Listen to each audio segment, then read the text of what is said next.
So if you're a subscriber of the channel, you would know that I did a series, a pretty long one, where I documented my progress towards being a DoorDash top dasher, starting at around 5% acceptance rate, going all the way to above 70% to see if I got better orders that way. And you don't have to go back and watch all of those videos, or even my summary video where I talked about all of the benefits and the bad things about being a top dasher and what your acceptance rate really means and like what it does for you. I'll just summarize it for you here, and I'll talk about the positives first before we get into the negatives. First, I want to start off by saying I was more active when I was accepting more orders. This completely makes sense. I mean, yeah, like if you drop off another order and you almost always accept that very first order that DoorDash gives you, yes, you are going to be more active and you aren't going to spend a whole lot of time sitting in the parking lot.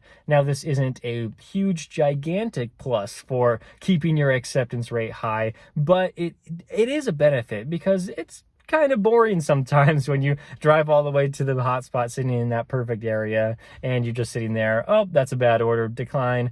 Decline. Like, yeah, it gets a little bit boring, even if you are watching YouTube and things like that. Like, you kind of just want to start making money again. So, yeah, a little bit of a positive, not really that much, but definitely in there. Another positive that I found was I was less stressed out on the road. Now, I know people have commented here and there on some of my videos after I said this point that, hey, it is less stressful, and they're like, come on, and not really like that much. And yeah, it's not like a crazy amount where I'm like, oh, wow, like driving is so easy compared to before when it was just the worst. Like, it's not like that. But really, though, part of the reason why there's less stress is because I wasn't having to jump between DoorDash and Uber Eats and Grubhub, maybe even some Instacart, trying to find the absolute best possible orders that I could be accepting. I mean, like, I have my phone here. It's on a phone holder, so I don't have to, like, do anything, like, too crazy. I don't have to like stare down here at my phone and look at it and all that, like, but I do see myself, like, you have to really be focused on the road, see where your surroundings are if you are going to be driving and accepting and rejecting orders. And especially if you're doing that on multiple apps, like, it's not the best situation.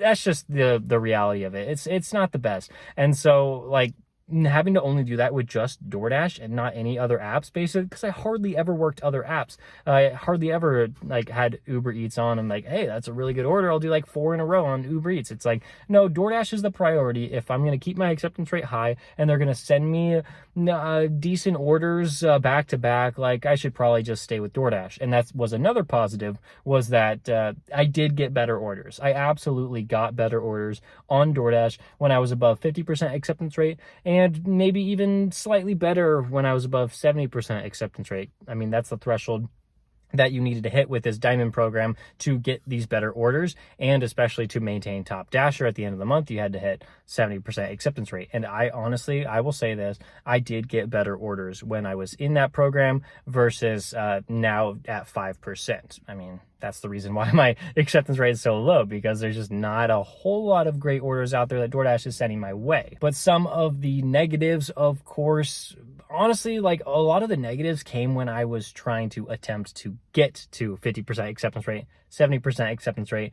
And so, like, it was just completely awful. Like I'm not going to sugarcoat it at all. It was completely miserable going from 5% all the way to 70, because I had to accept some terrible orders, no tip orders, ones that were going really far distance. It was just, I wasn't a fan of that. It made it really rough and made me question why I was doing this in the first place. But I figured if I could put this on my YouTube channel, at least people could learn from my experience.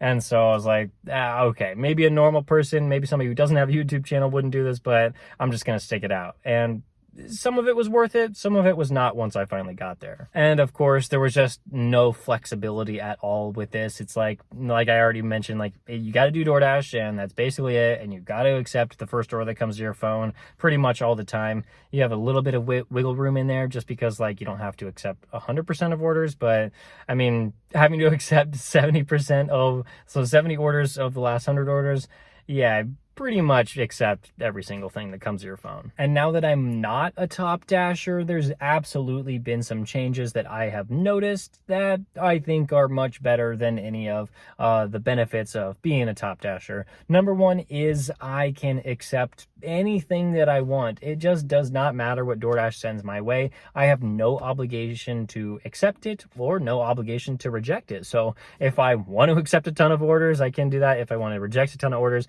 I can do that as well. I don't have to worry about sticking to a specific program when it comes to acceptance rates, and I can just choose to do whatever feels best for me and what I need to do to make the most money that I can while I'm out on the road. Another thing that I'm noticing is a gigantic benefit is that I can work any app that I want. I don't have to just remain on DoorDash and be like, okay, well, they're the ones sending me all the orders, and sometimes they give me like really good ones, so I should just work them. No, I'm working Uber Eats a ton. I think over the past couple weeks, Uber Eats has made me more money than DoorDash. And then of course, when you factor in Grubhub, I hardly make any money from them, but at least it's an option, because sometimes I get really good orders on there, like, oh, $12 for 2 miles. Like, yeah, why wouldn't I take that? Why would I not have Grubhub in the background on my phone if with that just being an option? Like, why wouldn't I do that? But you didn't really get to pick that much when